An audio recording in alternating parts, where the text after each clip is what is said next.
Question number 1. What is the degree of the polynomial 7x raised to the power 4 minus 3x raised to the power 2 plus 5x minus 9?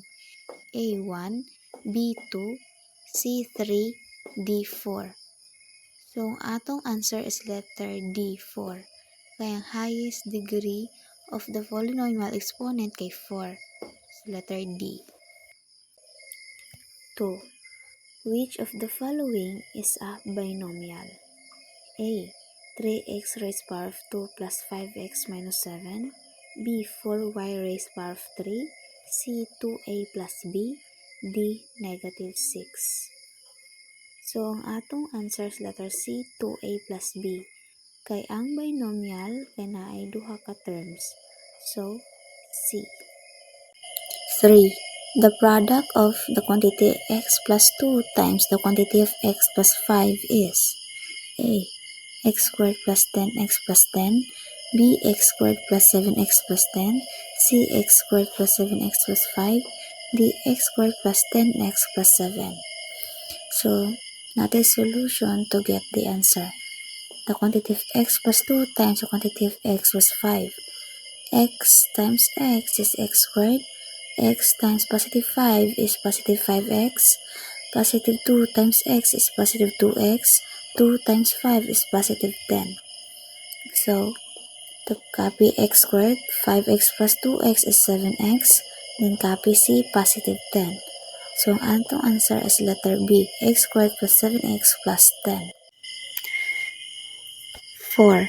What is the leading coefficient of negative 8x raised to the power of 3 plus 5x raised to the power of 2 minus x plus 4? A. Negative 8, B. 5, C. Negative 1, D. 4. So, atong answer is A. Negative 8. Kaya ang leading coefficient nga naay pinakadako nga degree is only negative 8. So, letter A. 5. Which of the following is not a polynomial? A. X squared minus 2x plus 1. B. 5x raised to the power of negative 2 plus 3. C. 2y raised to the power of 2 plus y minus 4. D. 7. So, ang atong answer letter B, 5x raised to the power of negative 2 plus 3. Kay, dili man siya polynomial. Kay naa siya'y negative 2 nga exponent.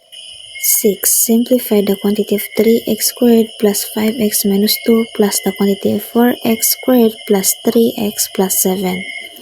First step, identify like terms. 3x squared and 4x squared are like terms. 5x and 3x are like terms. Negative 2 and 7 are like terms.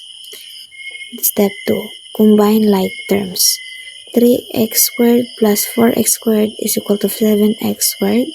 5x minus 3x is equal to 2x. Negative 2 plus 7 is equal to 5. Step 3.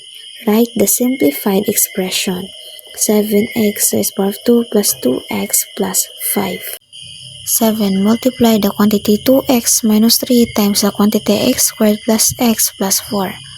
First step, distribute each term in the first polynomial to each term in the second polynomial. So, kanang the quantity of 2x minus 3, ato na silang bulagon, ug ato na sila i-times sa second polynomial, multiply. So, kana mo na siya. 2x times the second polynomial, so mo na siyang result, 2x raised to the power of 3 plus 2x raised to the power of 2 plus 8x. O si negative 3 times the quantity x squared plus x plus 4 is equal to negative 3x raised to the power of 2 plus 3x minus 12. Step 2. Write out the resulting expression.